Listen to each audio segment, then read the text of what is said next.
Muy buenos días. Empezamos con otra conversación del Diplomado Internacional de Gerencia de Empresas que ofrece Goldratt en Latinoamérica. Y ya estamos reunidos con contertulios habituales de esta conversación, donde analizamos temas de empresas, de cómo se toman decisiones, la gerencia. Pues, al final las decisiones son, en mi opinión muy particular mía, el único trabajo que es propio de los gerentes.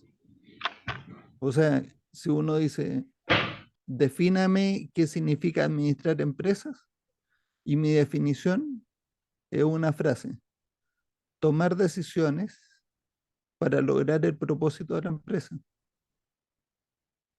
Esa es mi definición de administrar empresas. Entonces, anoche, Andrés, bueno, yo sé que en Colombia hay 2 horas menos, o sea que no estaba desvelado porque a mí me llegó de madrugada, pero yo pongo el teléfono en modo avión, así que lo vi esta mañana cuando me desperté. Me mandó un artículo de Harvard Business Review donde me decía: Andrés, fíjate qué interesante, en este artículo hablan cómo las startups em, crecen o ponen ejemplos de startups que han crecido aplicando teoría de restricciones. Y puedo compartirles la pantalla para mostrarles el artículo. Espero que el algoritmo no sea tan inteligente como para que me diga que esto tiene derecho de autor y que no puedo usarlo, pero lo estoy viendo en internet, o sea que no creo que tenga problema. Hay bastante al hueso. Aquí empieza a hablar o sea, dicen estos son, parece que 3 profesores de escuelas de negocio, uno de ellos de Harvard, otro no me acuerdo, y hablan de varios casos. eh, Uno que es King Digital Entertainment, que son los que hicieron estos juegos de Candy Candy Crush. Crush, sí, Ujú. Candy Crush, que es un ejemplo de esos que le pegaron y el crecimiento es exponencial, no solamente en ingresos, sino que también en utilidad, en margen. Porque también pone el ejemplo de otros que tuvieron Cowork, la otra empresa que WeWork. dice, ¿cuál? Creo que es WeWork, Matías. WeWork, perdón, WeWork, claro, ese es el nombre, que es de Cowork. WeWork es un ejemplo de empresa que creció exponencialmente en usuarios, pero también creció muchísimo, 4 veces en gastos operativos y Operacionales. acumula pérdidas. Entonces, ¿qué es lo que hace distinto un caso del otro? Y entonces ellos dicen que cuando los startups están en la primera fase, están creciendo, están tratando de ganar eh, usuarios y mercado, están ahí metiéndole inversión y no están esperando todavía tener utilidades. Pero cuando han hecho la validación del mercado, dicen, ya por este camino es, por aquí podemos crecer. Entonces, dicen ellos que tienen que entrar en la extrapolación. Y le ponen nombre a esto que, o sea, el crecimiento de toda la vida, digamos, o sea, eso es la extrapolación, ¿no? Pero eh, los ingredientes de la extrapolación para ser exitoso es que uno crece en ingresos mucho más rápido que lo que crece el gasto de operación. ¿Dónde leí yo eso antes? Todo el árbol de estrategia y táctica de Goldratt dicen eso. No, Matías, esa es la conclusión de un abogado que estaba yo en una junta directiva y él, pues, abogado, imagínense. Y dice, pero muchachos, yo no entiendo si la cosa es muy fácil. Hay que vender más y gastar menos, ya. Claro, lógico, lógico. Sí, Ese es más o menos. Entonces, bueno, hable más de los abogados que te pueden demandar. Entonces, fíjate que pero era un abogado. No, yo conozco abogados No, no, claro, claro. Yo lo digo en el sentido muy práctico respetados. ¿No? sí, Respetados. además le pegó a lo que era. Es que uno se ríe, pero, Bueno, ajá, esa es la verdad, pero la cuestión es que em, o sea, no es gastar menos, sino que es gastar menos proporcionalmente, ¿no? sí, Esa sí, es sí, sí. ya. Pero está bien, sí, estoy de acuerdo. Estoy de acuerdo. Entonces, sigue explicando en el artículo, dice, un proceso riguroso es una de las condiciones, o sea, es sí, una de las condiciones que se tiene que cumplir para que la extrapolación sea exitosa. Entonces, una extrapolación exitosa requiere un enfoque, eh, o sea, sí, un enfoque o una aproximación enfocada y sistemática a identificar y remover las restricciones internas del modelo de negocios en crecimiento.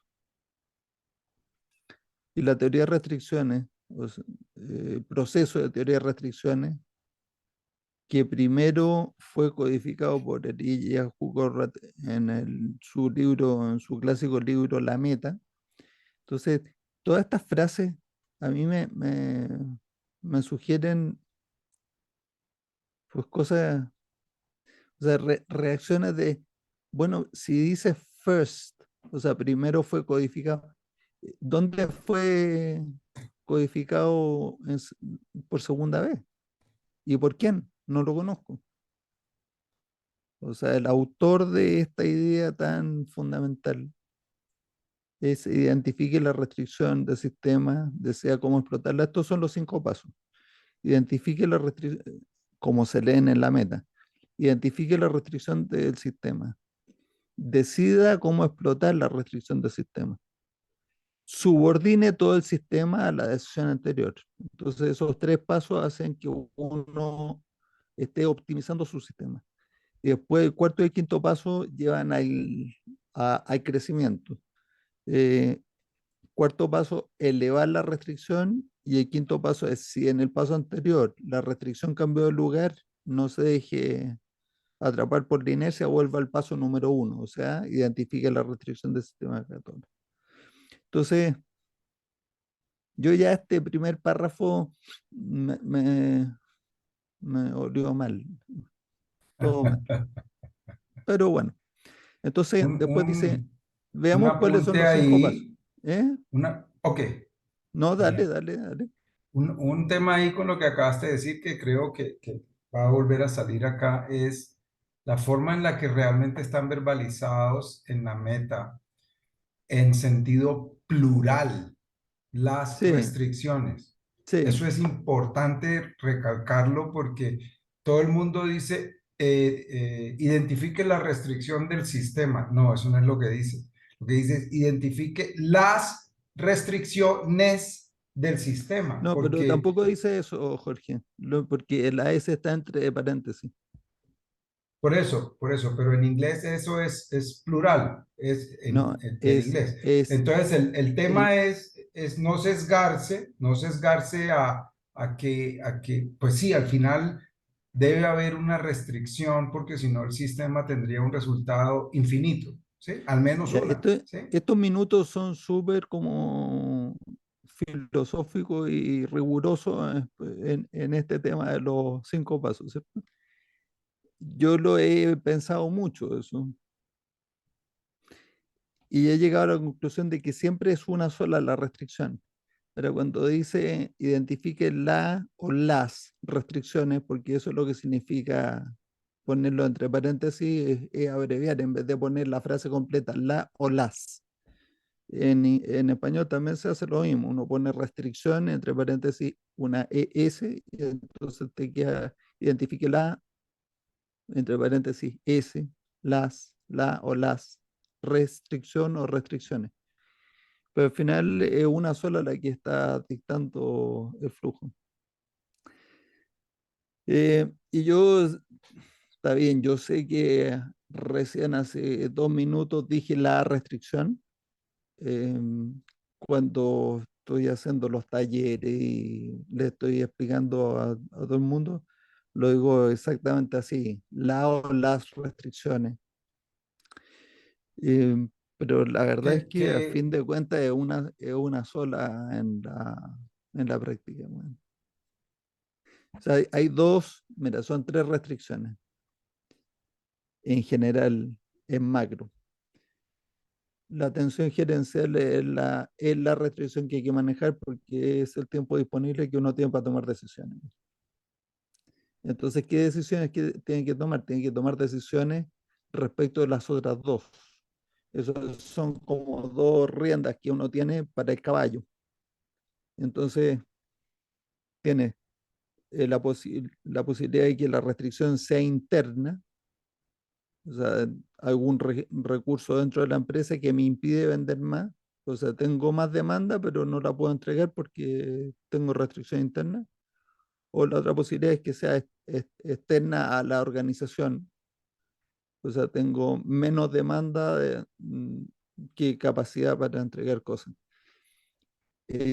Normalmente demanda, o sea, no es normalmente, yo me refiero a demanda que son empresas o personas que quieren venir a comprarnos. Eso es demanda. Pero mercado es otra cosa. El mercado sí, es mucho más amplio o debe ser mucho más amplio, ¿sí? Porque sí, y también existe una la restricción de restricción, mercado. exacto, una restricción de mercado es una cosa eh, poco común. Mm, Mira, no tan, o sea, sí es poco Es común, decir, pero que me he uno encontrado tenga con el un caso. producto para el cual no haya suficiente demanda en el mercado, a eso es a lo que yo me refiero que es Sí, poco común. me encontré con ese caso en una empresa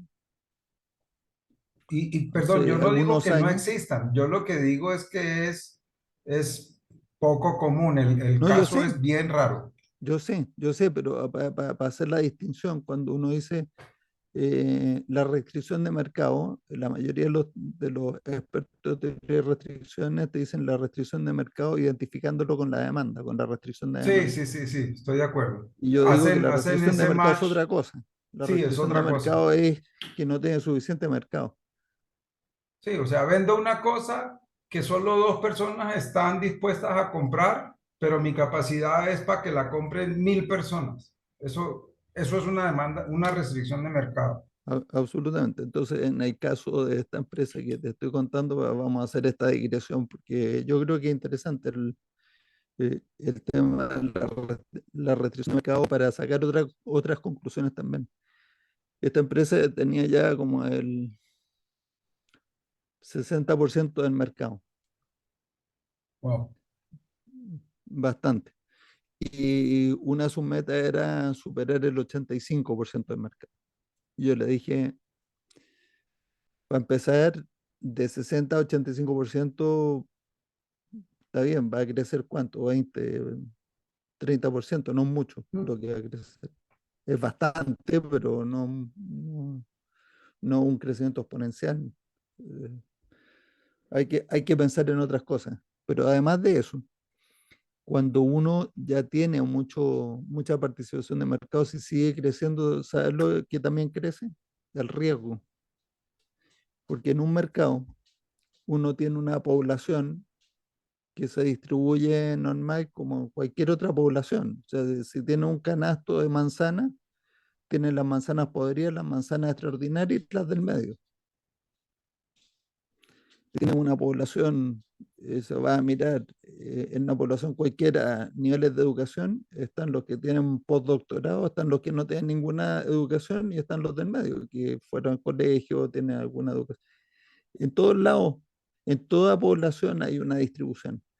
Entonces, en los mercados, si uno se fija en algunas de las características críticas para cualquier negocio, por ejemplo, la capacidad de pago y junto con eso la honestidad, vamos a ponerlo así directamente. Entonces tienes también una distribución. están los que son muy honrados y tienen toda la capacidad de pago y no discuten nada y pagan siempre. Eso están en un extremo. Y en el otro extremo están los que o tienen la capacidad de pago y no querían pagar en primer lugar, por eso no discuten ni siquiera el precio, porque a quién le importa. Póngale un aumento si quiere, si total no lo va a pagar, así que da lo mismo. Eh, o sea, están en el otro extremo de eso, y entre medio hay una combinación. Y entonces, en el momento en que yo aumento mi participación de mercado, estoy aumentando drásticamente la probabilidad de que entren a mi cartera de deudores, si es que estoy dando crédito, empresas o clientes que son más riesgosos a la hora de ir a cobrarles. Por lo tanto, seguir creciendo en un mercado donde uno ya está restringido incrementa drásticamente el riesgo para la empresa. Bueno, volviendo al artículo de Harvard, la meta, dice en su clásico libro La Meta, sugiere que las compañías puedan hacer esto de la extrapolación siguiendo estos 5 pasos. Entonces, yo ya les dije cuáles eran los 5 pasos que dice la meta. Identifique la o las restricciones del sistema. Segundo, decida cómo explotarla. Tercero, elevar, o sea, subordinar todo el sistema a la acción anterior. Cuarto, elevar. Y quinto, no dejarse llevar por la inercia o volver al paso número 1. Según este artículo, primer paso, articule las metas de crecimiento. ¿Ok? Eso no es uno de los pasos de la meta, o sea, de lo que dice la meta. Articule la meta de crecimiento. Por ejemplo, alcanzar un crecimiento de 5 veces en los ingresos y 10 veces en el margen operativo. Y examine si las condiciones necesarias y suficientes para alcanzarlas están presentes.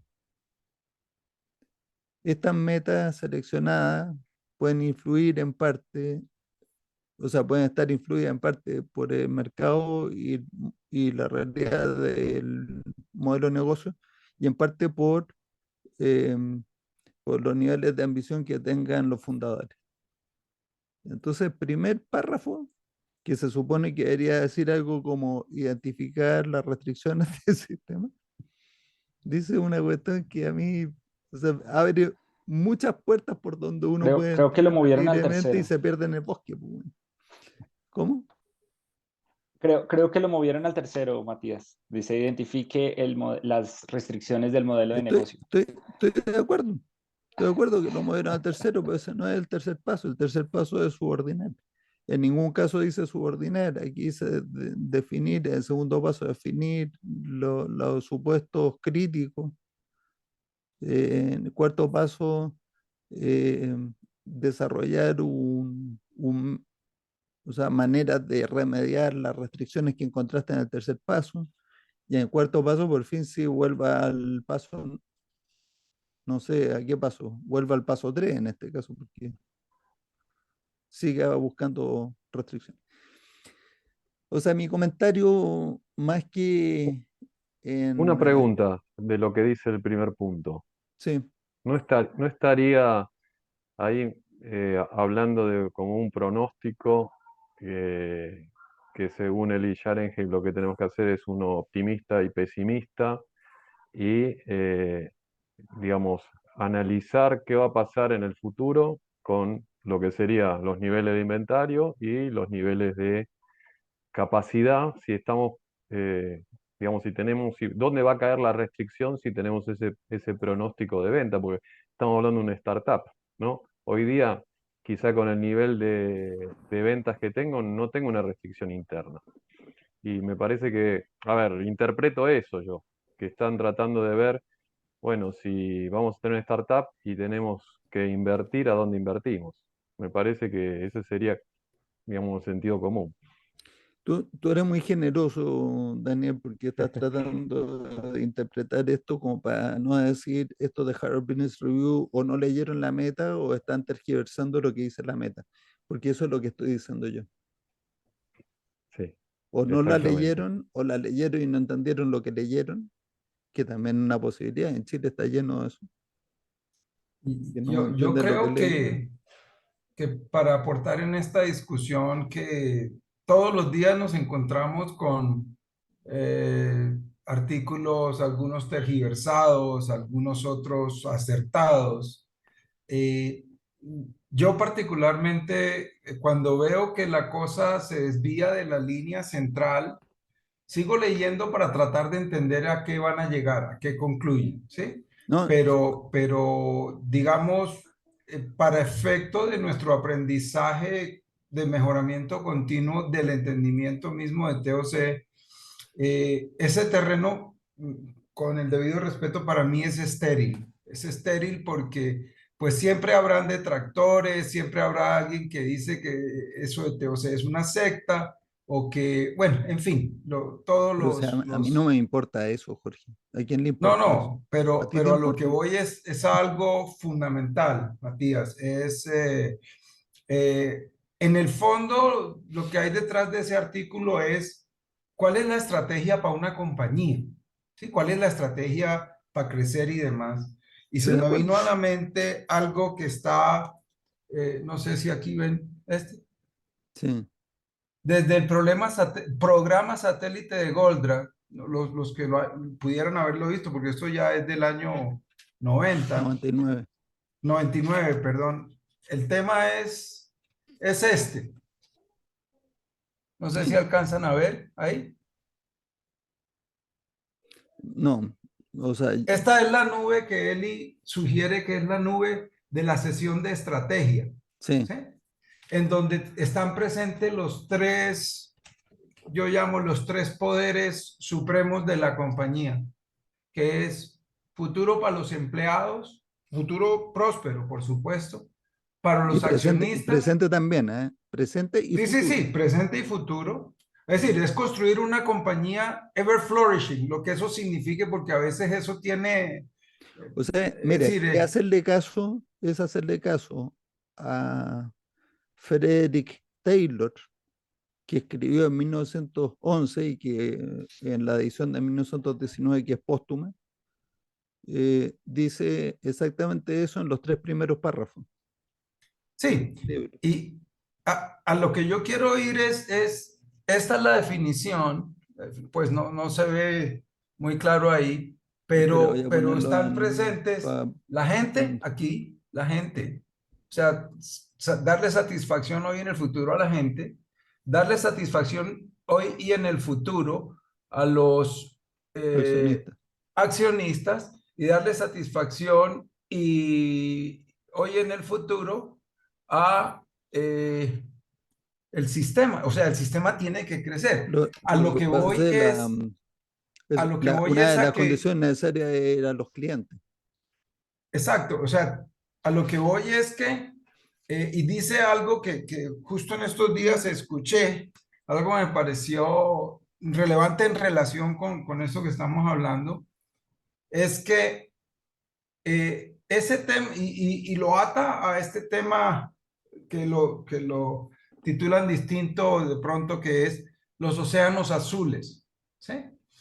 Y Goldratt dice, esto no es un nicety. ¿Cómo traducir nicety? Como una cosa Mm, deseable, sí, algo deseable. No, es un como must.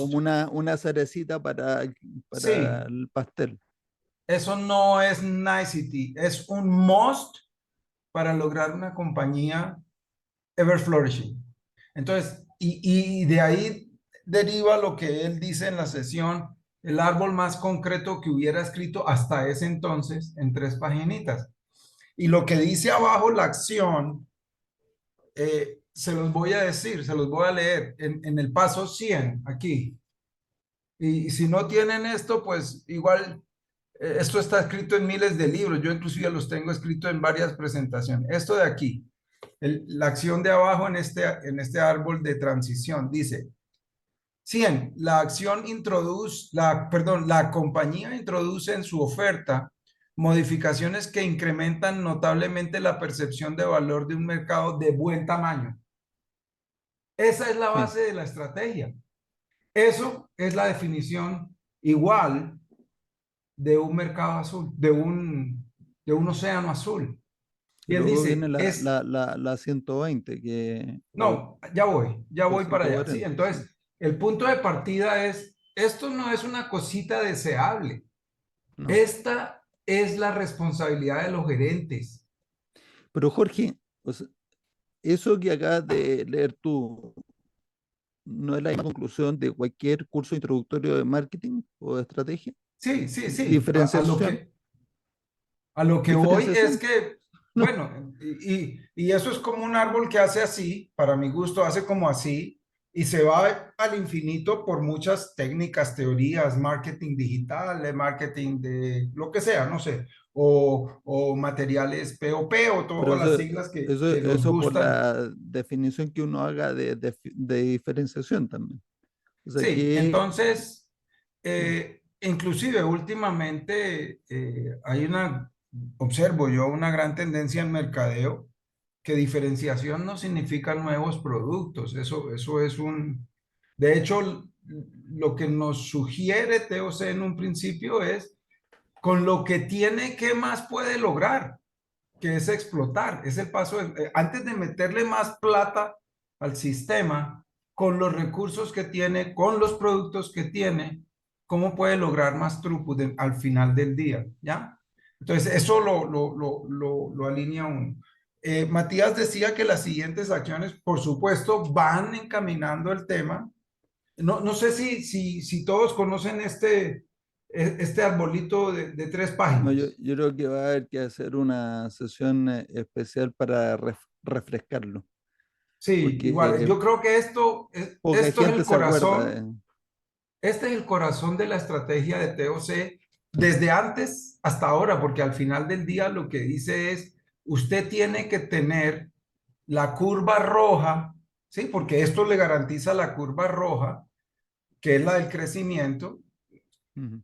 ojalá exponencial, ¿sí? Ojalá digo porque a veces, pues, es ligeramente, pero es No, crecimiento. pero exponencial puede ser un 1% anual, es exponencial. Exacto, exacto, exacto. Pero a lo que me refiero es que lo empinado de la curva es relativo porque, como dice Matías, puede ser 1% por año, pero ese 1% es compuesto del crecimiento del año pasado. O sea, es una curva que realmente es una exponente.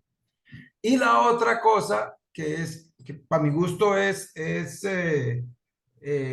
¿cómo decirlo? Una revelación pudiera ser, que es que lo otro que tienen que tener las compañías es la estabilidad en la curva verde. O sea, esas dos cosas, la percepción bien puede ser es o que hago una o que hago la otra, pero las dos no. No.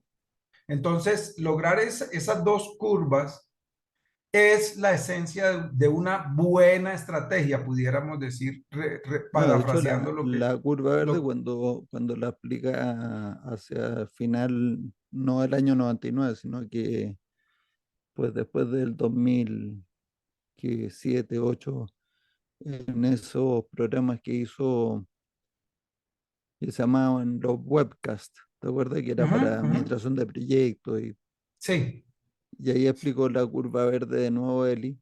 Lo que es que representa la estabilidad, pero la estabilidad finalmente viene a ser que uno, o sea, que la empresa siempre sea capaz de pagar todas sus cuentas, ¿no? Esa es la estabilidad. sí, sí, además de Eso eso, porque es. una compañía que permanentemente produce utilidades y cada vez más, ¿sí? Esa es como la Pero no, curva del no basta con la crecimiento. utilidad, necesitas que produzca caja. No, ya voy. Sí, pero la manifestación primera es que la sanidad del sistema obviamente es la caja, ¿sí? O sea, un sistema sin caja está, entonces, O sea, las que empresas produce quiebran por una sola razón. por Una, caja, no hay más. O sea, la ¿sí? razón inmediata es se acabó la caja.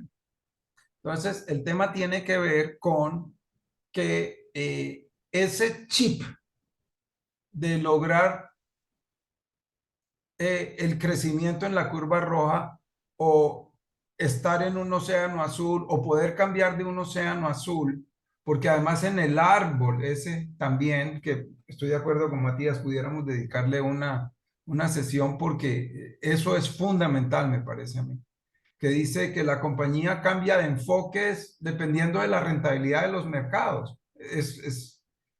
Sí, o sea, si esto se dañó o el negocio se dañó en este pedazo de mercado, pues yo voy buscando otros de mejor rentabilidad. Eh, Oye, entonces, pero te hago digamos un que, comentario, perdón, ya a terminar, pensé que habías terminado. Dale. no, entonces lo que quiero concluir pues, y de todas formas eso es algo como muy personal, todos estos artículos, además, escrito por una revista tan reputada como Harvard Business, uno dice, mierda, vamos por un camino de donde la academia misma, que se supone que es la fuente del conocimiento o del análisis, eh, permite o llega a artículos, no lo conozco el artículo, entre otras. No, pero lo puse Eh, en el chat. Lo puse en ok, el chat. entonces, Estaba el enlace digamos, para es que un lo veas. poco eso. Yo creo que para nosotros Pero como estoy, TOC,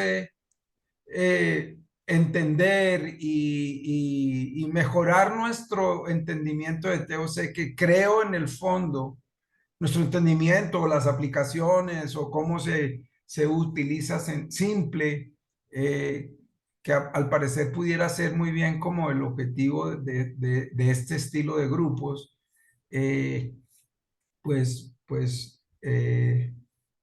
no sé, no lo veo como, o sea, hay que estar sujeto a eso y tener la pues no te estoy suficiente claridad entendiendo para entender. el último minuto, no te lo estoy entendiendo bien. Yo ¿Cuál digo que yo es? esos artículos hasta que llego ahí, hasta ahí lo voto. Ok. Bueno, mi comentario en general, porque tú le hiciste como un doble clic. También fuiste bastante generoso con interpretación, como fue Daniel. Dijo, no, es que yo creo que este artículo lo que estás es tratando de describir cómo hacer que una empresa sea siempre próspera, pero después entonces te fuiste derecho a mostrarnos una pura nube, dos uno de los elementos, este es el elemento fundamental de la estrategia según teoría de restricciones. Una sola cosa, no son mil cosas, es una sola cosa. O sea que finalmente tu conclusión, creo yo, que es la misma mía, porque además después me lo dijiste bastante explícito, es que tú te encuentras con un artículo de Harvard Business Review, que efectivamente, como dices tú, es una revista reputada. Eh, Supongo que eso significa que tiene muy buena reputación y que mucha gente la respeta. Y entonces dicen lo que leo ahí va a misa. O sea, no, ¿cómo lo va uno ahí a discutir? ¿Mm? Y eso contrasta violentamente, pero violentamente, con lo que nosotros en este grupo, lo que decía Eli, respecto de lo que es administrar empresas, lo que es hacer una estrategia para una empresa, es mucho más simple. O sea, tú te lees el artículo ese y te da la impresión de que puta, estamos todavía tratando de entender cuáles son los misterios de la administración, cuáles son los misterios de hacer negocios. O sea, es todo Pero complicado, es todo difícil, man. podríamos tomar el lado positivo de la nota, que No sé, está no sé. difundiendo una idea que nosotros estamos empujando hace mucho tiempo y nadie se va a basar Pero en, digamos, distorsionado, está distorsionado, bien, eso yo lo pero encuentro a ver, negativo. yo creo que no, porque alguien dice, ¿y qué es esto de teoría de restricción? Y no se va a basar en lo que dice ahí digamos, lo que explican como los 5 pasos, sino que va a tratar de buscar documentación certera o buscar gente que realmente sepa para poder aplicarlo. Eso yo lo veo No como lo sé. positivo. porque, digamos, con eso solo no le alcanza. Me parece que está bueno que, digamos, se difunda en revistas de gran reputación los 5 Por lo pasos de menos decía mejora el nombre continua. del libro. Exactamente. Bueno, La meta. y está hablando de una startup.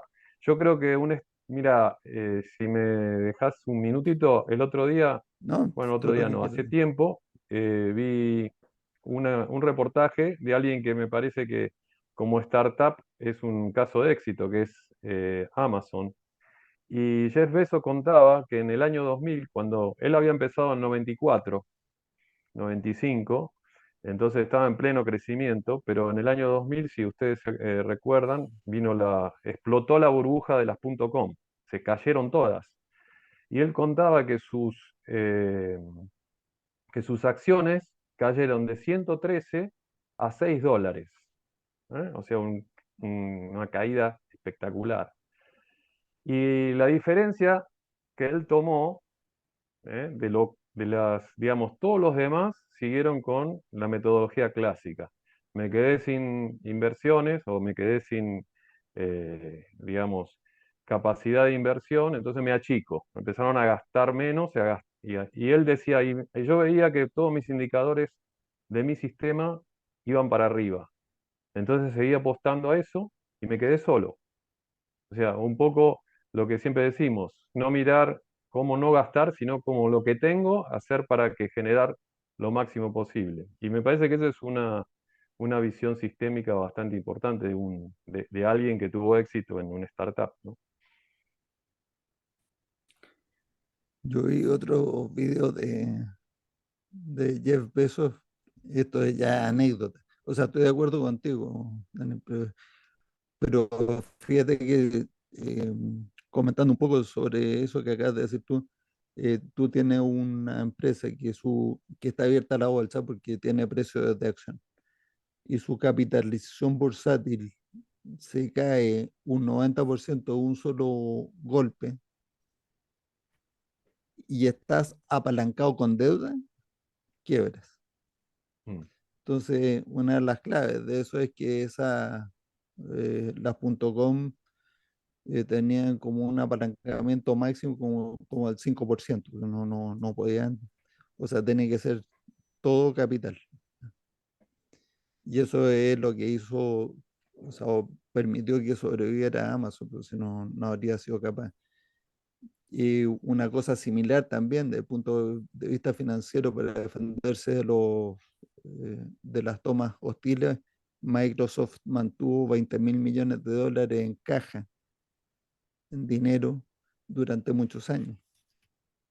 Entonces, y Sí. eso que es tan eficiente desde el punto de vista financiero, no mucho, pero era una estrategia de estabilidad también, de que no se lo pudieran absorber desde el exterior fácilmente.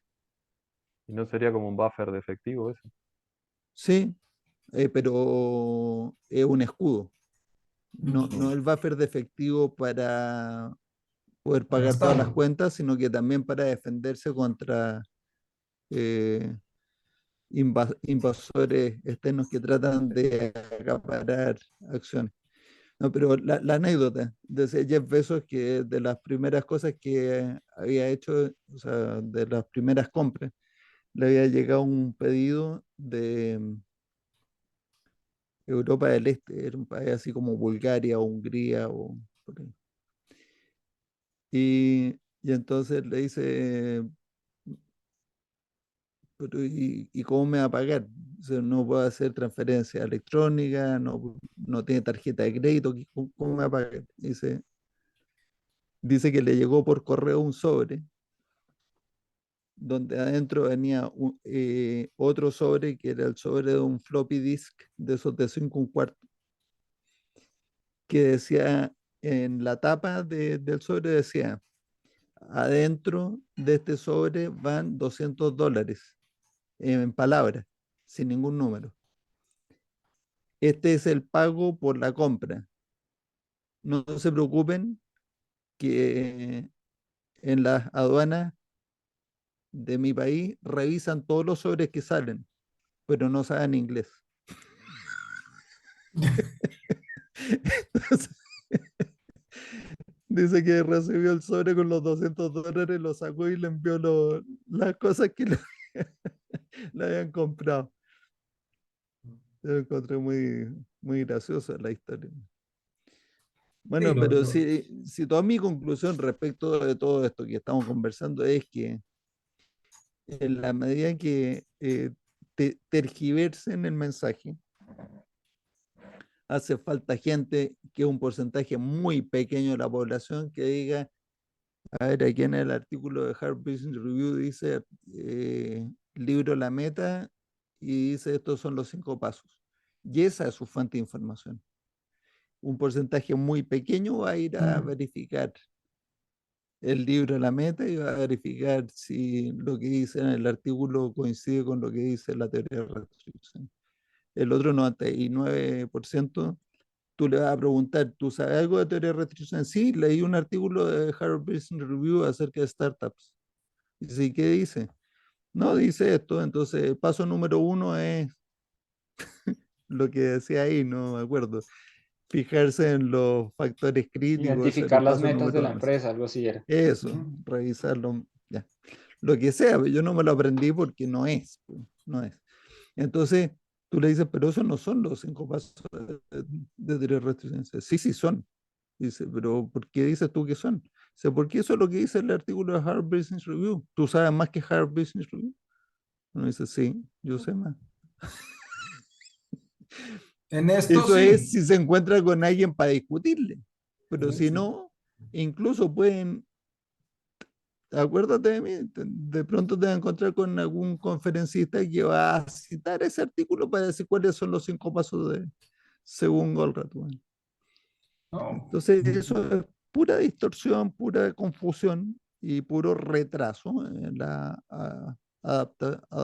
adopción del sistema simple para pensar. Oye, si ya es suficientemente difícil hacer esa cajita número 100 que nos leyó Jorge, enfocados, distraídos es imposible. Oye, ¿puedo hacer un comentario, Por Matías? supuesto, Yo, Claudio. yo, yo, Claudio yo es tengo, amigo mío hace mucho tiempo y siempre se han reído de mí en el grupo de amigos por la teoría de restricción. Hago este disclaimer porque lo que va a la, decir a la nube de continuación puede conflicto, la estar en nube de línea. Bueno. conflicto. Oye, yo coincido un poco con Daniel. Yo creo que siempre es bueno que se hable de uno, y la responsabilidad de uno es, ¿cierto? En este caso de los Del que lector. manejamos la teoría de restricciones, Ah, es justamente plantear la realidad del tema, digamos, o sea, ser un corrector de esta realidad, y yo creo que es una tremenda oportunidad quizás para contactarse con el periodista que escribió el artículo, y incluso me gusta lo que Jorge mostró, ¿cierto? Un concepto más básico, más estructural, puede ser una súper buena oportunidad a lo mejor para que se elabore a lo mejor un artículo específico de teoría de restricciones y poner quizá a la luz en general, digamos, del mundo académico, el mundo periodístico, eh, poner o sea, posicionarte, por ejemplo, a ti, Matías, como un actor en relación a, ok, mira, aquí está los conceptos de teoría de restricciones, si ustedes quieren saber más, hay una serie de videos donde nosotros discutimos de estas materias. Entonces, como poner en contexto esta situación, explicarle al HBR, ¿cierto? Al periodista específico, oiga, aquí están los conceptos teóricos en los cuales se basa la teoría de reflexiones, y cualquier duda que usted tenga, un artículo nuevo que escriba, yo estoy disponible para apoyarlo y, no sé, pues, apoyarlo en la edición, digamos. Yo eso creo que tiene un es una, supuesto.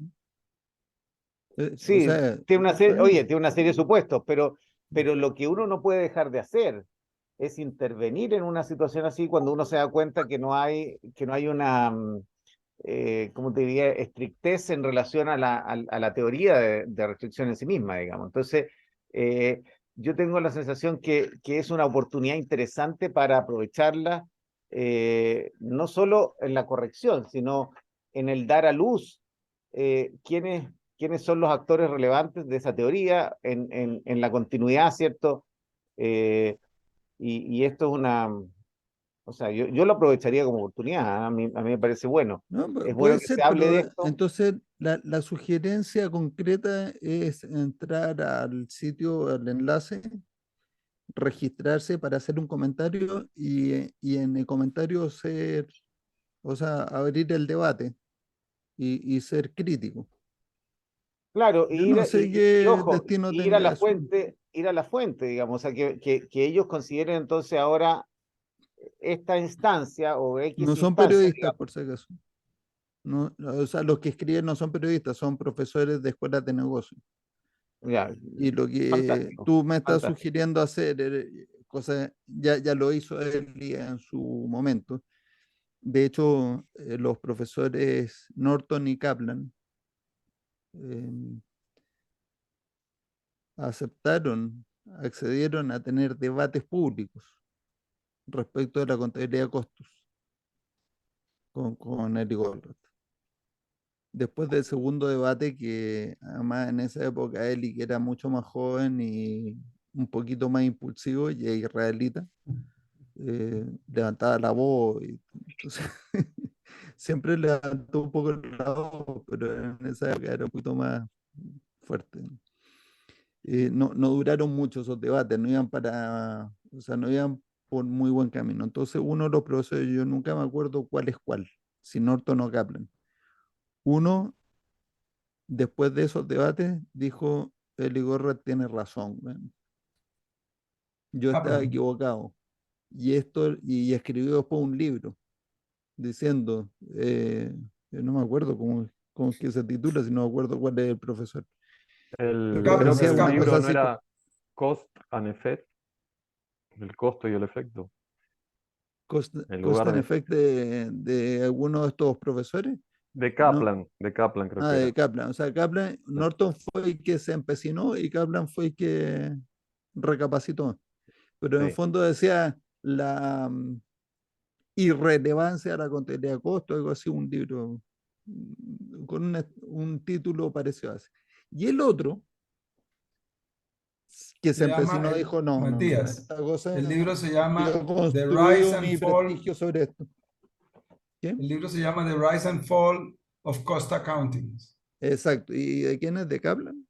Kaplan. Ok. Y Norton inventó el ABC costing. ¿Te acuerdas, Claudio, Ujú. con Cortázar creo que vimos, o no, ahí con Cortázar en producción vimos el Just in Time, me parece. Sí. Pero con algún otro curso, era un compañero de cursos de universidad, con Claudio nos conocemos de un poquito más de 30 años, entonces. Pero yo me acuerdo de que en algún curso nos explicaron esto, la contabilidad de costo, el costo por absorción, seguramente en, puede haber sido en finanzas o en contabilidad, en algunos de esos cursos. Y ahí nos dijeron, bueno, pero hay conceptos más evolucionados, esto ha mejorado. Y nos hablaron del ABC costing sin entrar mucho en detalle. Pero hoy día yo me doy cuenta de que eso es solamente haber profundizado en los errores. Yo no sé qué tan bueno sea gastarle tiempo, porque el tiempo es nuestro recurso más preciado, gastarle tiempo a ir a discutirle a esos profesores de Harvard. Yo en los últimos años, los últimos 15 años, lo que he hecho, ya me cansé de discutirle a gente por ahí, ha sido pues trabajar, construir casos de éxito, documentarlo lo más posible. Tenemos un montón de videos en internet. El que quieran leer, e investigar y entender, tiene todas las oportunidades del mundo. Perdón, sigo con la cámara con fallas. Yo creo que lo que Sí, dice Claudia es muy interesante. Yo durante muchos años estuve suscrito a esa revista y es interesante porque publican lo que al mes siguiente los lectores calificados, ¿no? Dicen respecto de las notas que han sido publicadas. Y al menos yo las he leído y tienen mucha relevancia, ¿no? O sea, no es que pase intrascendente lo que los lectores dicen respecto a lo que ha sido publicado. Tengo varios casos, de hecho se los puedo compartir. Y creo Pero que ¿has es una leído muy buena alguno, oportunidad. has leído alguno, Gustavo, donde digan ese artículo es totalmente inexacto, está equivocado? Sí, sí, sí, claro. Ah, Sí, sí, sí, te lo comparto. Sí, Sobre el liderazgo, sobre distintas temáticas, han aparecido críticas muy fuertes a lo que ha sido publicado el mes anterior. Es una buena oportunidad, porque además no sale en cualquier lado, es una publicación de referencia. bueno, desde el punto de vista de negocio personal para mí, yo creo que eso es totalmente intrascendente. Si se trata yo de no lo miraría tan así, Matías. Creo que si además existe la opción, a lo mejor podría salir de este equipo una buena reacción en torno a eso, digamos. Yo creo que lo encuentro interesante como una opción de visualizar y poner, porque mal que mal se lee por muchas personas cuando se está corrigiendo algo en forma positiva. Yo no diría que el artículo está totalmente erróneo, diría, oye, no, algunas observaciones a lo que, al entendimiento de teoría de restricciones, digamos. Y ahí entonces colocar eh, cuál es la realidad y cualquier otra, no sé, pues, dirigirse a esta fuente, digamos. Yo creo que es válido para posicionar la fuente y para posicionar al equipo de teoría de restricciones, particularmente a lo mejor en este caso chileno, digamos. Yo creo que encuentro bien interesante una una intervención de esa naturaleza insisto, tiene que ser breve y bien precisa y con opciones de que aumente el tráfico en la zona, digamos, de influencia donde se está poniendo el foco, digamos, que son justamente todo el contenido que tú has ido creando en el tiempo, digamos. Es una vamos a oportunidad, hacerle yo creo. empeño, po. Vamos a hacerle empeño. Mm. Lo voy lo voy a hacer. De acuerdo. Vamos a ver. A todo esto, Claudio, hay otro problema de que preocuparse también, el fuego amigo, porque cuando yo lo voy a corregir a lo de Harvard Business Review, yo sé que eso no son ni de cerca promotores de teoría de restricciones como el cuerpo de conocimientos que tiene principios, herramientas y aplicaciones como la mejor manera de poner en práctica el pensamiento sistémico para mejorar las organizaciones. Y eso último que dije fue casi como leyendo un libro, ¿cierto? Pero eso es lo que yo pienso que es teoría de restricciones. Harvard's Review está muy lejos de eso, son eclécticos. O sea, cualquier cosa que pueda aparecer en un artículo y parece inteligente, va para adentro. Y eso es lo que vende. O sea, en mi opinión, su objetivo, o sea, hay dos problemas aquí. Su objetivo no es difundir la verdad, porque en segundo lugar no creen que haya una verdad respecto al management. O sea, cuando yo digo la verdad es en el sentido científico, el encontrar aquel conjunto de hipótesis que puestas a prueba esa hipótesis, uno puede validar si su nivel predictivo o su poder predictivo es suficientemente bueno como para poder llamarse teoría científica, que es como la califica Karl Popper en su famosísimo artículo de conjeturas y refutaciones como el año 1920 y algo.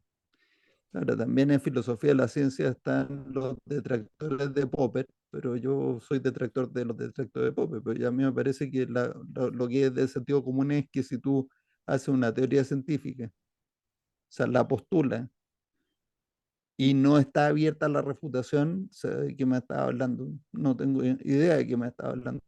De especulaciones, de una fumada. Entonces, tiene que poder verificarse en la práctica si tu teoría sirve para algo o no. Man. O sea, si no, ¿cómo?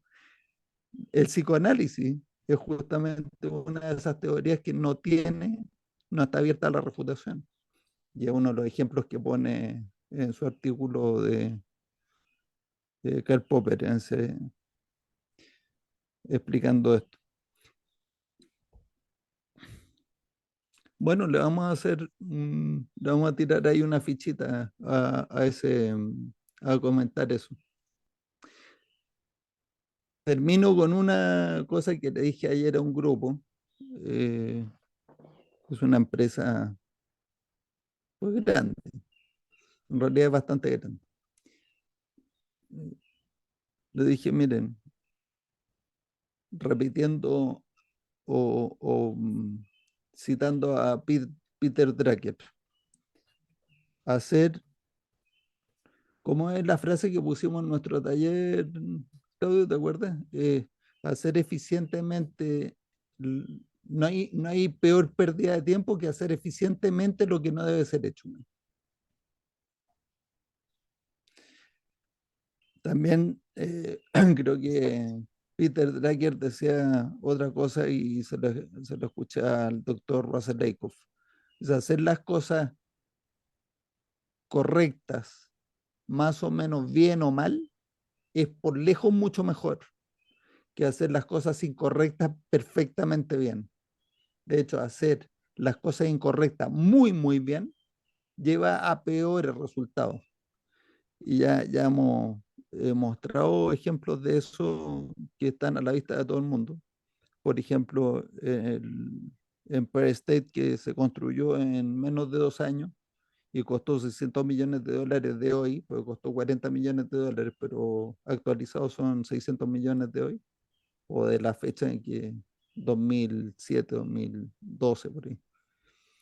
Comparado con el Ground Zero, que es un edificio bastante similar en superficie, en altura, en cantidad de pisos, de todo, que reemplazó las Torres Gemelas en Nueva York y que costó 3.900 millones de dólares, o sea, más de 6 veces de sobrecosto respecto al Empire State, y que se demoró 4 años en construir, más del doble que el Empire State. ¿Qué explica eso? A los constructores, a los ingenieros, a los arquitectos que construyeron el Ground Zero se les olvidó todo lo que tenían que saber acerca de administración de proyectos. O peor todavía, aplicaron las mejores prácticas, digo entre comillas, o mejores prácticas acumuladas durante muchos años desde el artículo de 1959, donde se explicaba que con el proyecto Polaris se había aplicado esta técnica de camino crítico y entonces ahí se inició toda la seguidilla de mejora de administración de proyectos que llevan al manual del cuerpo de conocimiento del PMI, por ejemplo, y así una serie de otras fuentes donde uno puede encontrar. Entonces tú aplicas al máximo, o sea, con la máxima perfección, todas esas técnicas de administración de proyectos y el resultado es gastar más de 6 veces la cantidad de plata y demorarse más del doble en proyectos similares. Es una explicación, ¿cierto? Es una posible interpretación de la realidad.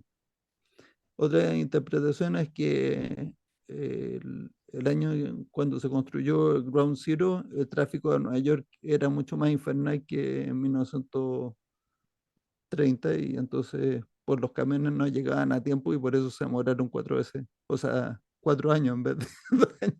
No lo creo. No creo que haya sido esa la explicación. Bueno, en fin. Estuvo entretenido porque debatimos un poco hoy. Y me dejaron tarea, voy a ver si soy capaz de cumplirla por mi lado. Acepto toda la colaboración que quieran. Y agradeciendo la participación de hoy, damos por terminar la conversación. Les deseo excelente semana como siempre. Y feliz año nuevo, por Gracias. supuesto. Si es que no habíamos no nos habíamos visto antes. Un abrazo. Excelente. Bueno, muchas Un Un gracias. abrazo, gracias Hasta la por la próxima. reunión.